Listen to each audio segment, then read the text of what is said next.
नमस्कार, आपका स्वागत है try and catch with Amit पर। और हम बात करते हैं कोडिंग से रिलेटेड। इस वीडियो की जो HTML टाइटल है HTML फॉर्म।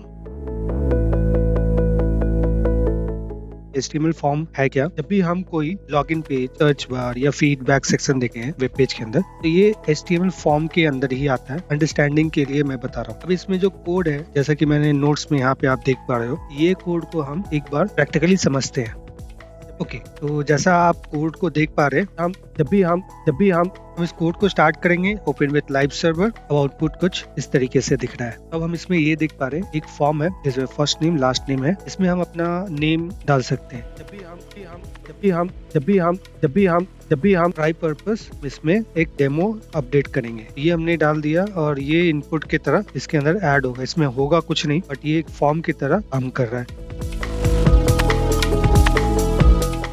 फॉर्म एलिमेंट से साथ स्टार्ट होता है, जैसे कि हम इस आउटपुट में भी देख चुके हैं। जब हम कोड लिख रहे हैं तो फॉर्म के अंदर हम सारी चीजें को ऐड कर रहे हैं। फॉर्म टैग होता है मेन कंटेनर। पिछले वीडियो में देखा था, डिव जो है वो मेन कंटेनर होता है किसी भी ऑब्जेक्ट के लिए, या जो हम वेब पेज में कंटेंट डालते हैं या कुछ भी बॉक्स बनाते हैं। उसी तरह फॉर्म के अंदर फॉर्म टैग जो है वो एज ए मेन कंटेनर होता है। इसके अंदर एलिमेंट आते हैं बहुत सारे। फॉर्म के अंदर आता है एक्शन और मेथड। अभी हम स्टार्टिंग के लिए, क्योंकि ये एक बिगिनर फ्रेंडली भी है और फॉर रिवीजन पर्पस, आप ये समझ लो, फॉर्म के अंदर एक्शन जो होता है कुछ फंक्शनैलिटी देता है उस फॉर्म को। नेम डाल दिया, लास्ट नेम है, और जो भी उसके अंदर इंफॉर्मेशन है वो एक बार सम अप होकर के जेसन डेटा में विजिबल हो जाए। अब ये जेसन डेटा बैकएंड के लिए भी काम आता है और फ्रंट एंड के लिए भी काम आता है। तो आप इसको इस तरह समझ सकते हैं। इसमें आप दो चीज डिफाइन करनी होती है, आप फॉर्म के डेटा को कहाँ पे डाल रहे हो, और दूसरा किस तरीके का डेटा है। मतलब आप क्रिएट कर रहे हो, रीड कर रहे हो, अपडेट कर रहे हो, इसके रिगार्डिंग मेथड के अंदर हमें वो चीजें डालनी होती है। तो यहाँ पर आप देख पा रहे हो, एज एन एग्जांपल एक्शन में हमने submit_form.php, ये एक फाइल नेम है हमने दिया है। इसका ये सोर्स है। जब हम क्लिक करेंगे, फॉर्म को सबमिट करेंगे, ये यहाँ पर आ जाएगा। क्योंकि हम इसको क्रिएट कर रहे हैं तो हम मेथड पोस्ट करेंगे। अगर हम इसमें इन्फॉर्मेशन गेट कर रहे थे तो मेथड गेट करेंगे। एट्रीब्यूट्स इसके अंदर दो है, जैसे हमने बात किया। अब specific where the form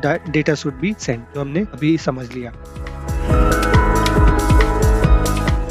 common HTML form element क्या क्या है। जैसे ज्यादातर जो फॉर्म के अंदर यूज करेंगे वो है इनपुट। इनपुट जो टैग होता है मैक्सिमम चीजें कर सकता है। जैसे आप इनपुट के अंदर टेक्स्ट डाल सकते हैं, रेडियो, चेकबॉक्स, सबमिट, बटन, इस तरीके की बहुत सारे ऑप्शन आपको मिल जाएंगे। तो हम इसको डिफाइन कैसे करते हैं, अगर हम प्रैक्टिकली इसको समझे। हमने इनपुट एक एलिमेंट टैग बनाया और ये सेल्फ क्लोजिंग होता है, इसका भी ध्यान रखना है। मैं इसलिए बोल रहा हूँ क्योंकि बहुत सारे आपको एलिमेंट मिलेंगे जिसको आपको ओपन और क्लोज करना पड़ता है। अब हम इनपुट के अंदर आए, पहला सवाल आता है कि हमने इनपुट तो बना लिया, अब इसमें करना क्या है। तो हमें क्या करना है, टेक्स्ट डालना है। तो टेक्स्ट के लिए हमें इसको टाइप बताना होता है। बिगिनर फ्रेंडली है तो समझ लीजिए कि इसमें टाइप से ही स्टार्ट कर रहे हैं। आगे इसमें और भी एट्रीब्यूट्स होते हैं जो कि मैंडेटरी होती है जावास्क्रिप्ट के लिए, बैकएंड के लिए भी। टाइप टेक्स्ट लिखा, फिर हम इसमें रेडियो लिख देते हैं, चेक बॉक्स। अब हम करेंगे सबमिट।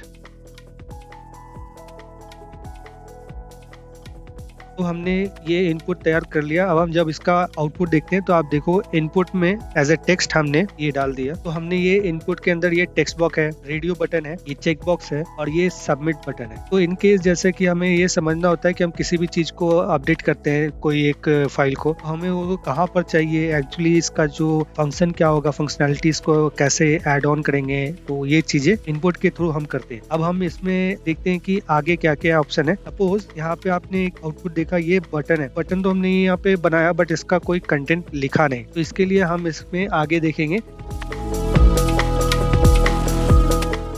टेक्स्ट फील्ड के अंदर एलिमेंट होता है, वो सिंगल लाइन टेक्स्ट डिफाइन करता है एक फील्ड के अंदर। जैसे यूजर किसी ने इनपुट कर दिया, एग्जांपल के तौर पे आप देख सकते हैं, फर्स्ट नेम के अंदर हमने एक फर्स्ट नेम लेबल बनाया। लेबल एक हेडिंग की तरह होता है फॉर्म के अंदर में। और इसके बाद अगर जब हम इनपुट डालते हैं, लेबल के जस्ट नीचे आता है। अब हम इसको जब सेव करेंगे तो आप देख पा रहे हो, लेबल में फर्स्ट नेम हमने एज ए कंटेंट डाला। इसमें फॉर यूज होता है क्योंकि हम इसमें एफ नेम, अब इस एफ नेम का रिलेशन होता है इनपुट से, तभी ये इसके साथ ऐड ऑन होता है। जैसे आप देख पा रहे हो, लेबल इसके अंदर 4 है, 4 में आपको एफ नेम है। तो ये एफ नेम को आप ध्यान से देखोगे तो इनपुट के पास जो आईडी दी गई है और नेम दी गया है, हमको नेम पर डिपेंड करना है। नेम जो यहाँ पर है ये मेन चीज होता है, इसी के थ्रू लेबल को आइडेंटिफाई करते हैं। तो अब चलते हैं, देखते हैं इसका आउटपुट। इसमें आप देख पा रहे हो, फर्स्ट नेम है, लास्ट नेम भी है, इसमें आपको इनपुट का बटन भी है। अब यहाँ पर जब हम कुछ भी ऐड कर रहे हैं, जैसे हम इसमें एक एग्जाम्पल ले लेते हैं, तो आप देख हमने इसको ऐड कर लिया। अब यहाँ पे जो डिटेल है, क्योंकि हम इसे क्लियर कर पा रहे हैं, यूजर को बता पा रहे हैं कि यहाँ पे हमें फर्स्ट नेम चाहिए, यहाँ पे हम लास्ट नेम चाहिए।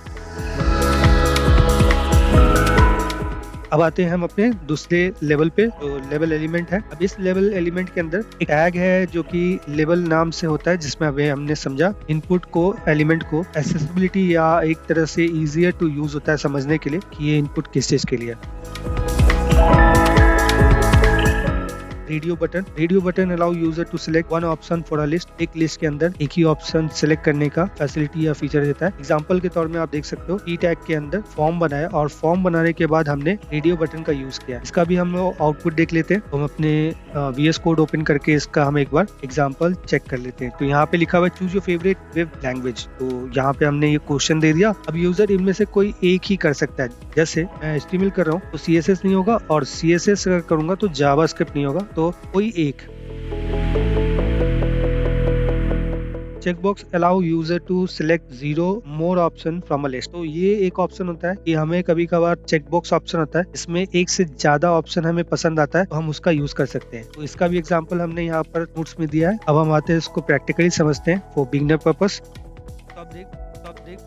यहाँ पर हम देख पा रहे हैं I have a bike, I have a car, I have a boat. तो मतलब ये जो चीजें हैं हम इन सभी को सेलेक्ट कर सकते हैं।